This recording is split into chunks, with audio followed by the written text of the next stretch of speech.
فطرت د مختلفو عناصرو مجموعه ده. فطرت د تضاداتو د نزاع یو نتیجه ده او لیدې شي هغه شی چې شي قاتل د خپل وجود. فطرت د خپل وجود د ختمولو اراده ده. ملګرو سلامونه مې واخلئ.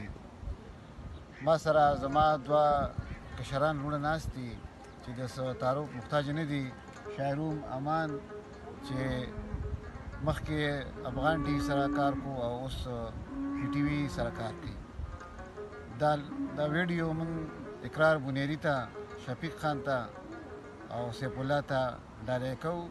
راځئ چې د شاعروم نه یو مزیدار غوندې غزل واورو. ډېره زیاته مننه کوم جي. اول یو دوه شعر دي چې دا کوم نادان وایي چې لر پښتون او بر پښتون، دا کوم نادان وایي چې لر پښتون او بر پښتون، زه خو د سیل مې ګڼم خدای ګویا او ټبر پښتون. ډېر ښه ډېر ښه. یو څوک چې دعوې د رورولۍ کوي د امن کوي، دوی په خپل رور باندې وجلې دی اکثر پښتون. ډېر ښه ډېر ښه. او چې راپه یاد شي مال خپل بستر کې خوب نه راځي، چې راپه یاد شي مال خپل بستر کې خوب نه راځي، اوږې تږې ستړی ستړی مسافر پښتون.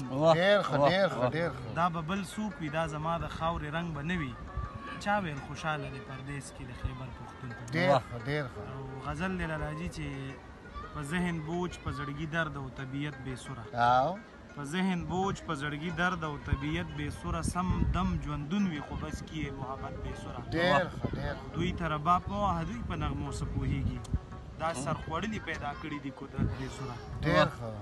او مخامخ یو څه په شیشه باندې څه بل څه بل څه، ما د یارانو کې بس دا منافقت بې سوره. ډېر ښه. او خدای دې مین کې دې محفل ته به په خپله راځي، خدای دې مین کې دې محفل ته به په خپله راځي، دا چې کوم شیخ ته وړوکوالي نه عادت بې سوره. ډېر ښه.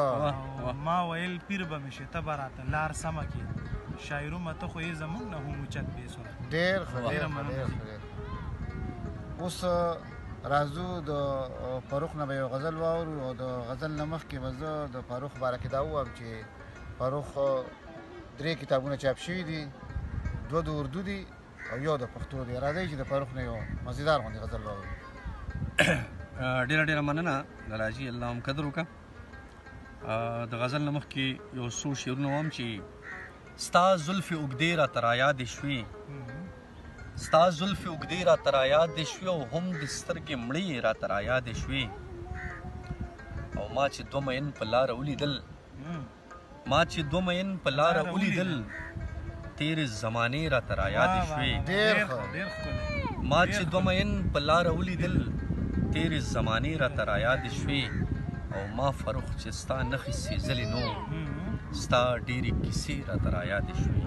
او د غزل راځي یو څو شعرونه دي چې دې مینوال ته ډالۍ کوو چې د کوه کاف د ښار مېرمنې بې وسای ته ګورم، زه د حیرت په سترګو خپلې مجبورۍ ته ګورم، او والله که څوک هم توربان سره جنګونه وکړي، والله که څوک هم توربان سره جنګونه وکړي، خو زه مین یم ځکه ستا مینت زاری ته ګورم.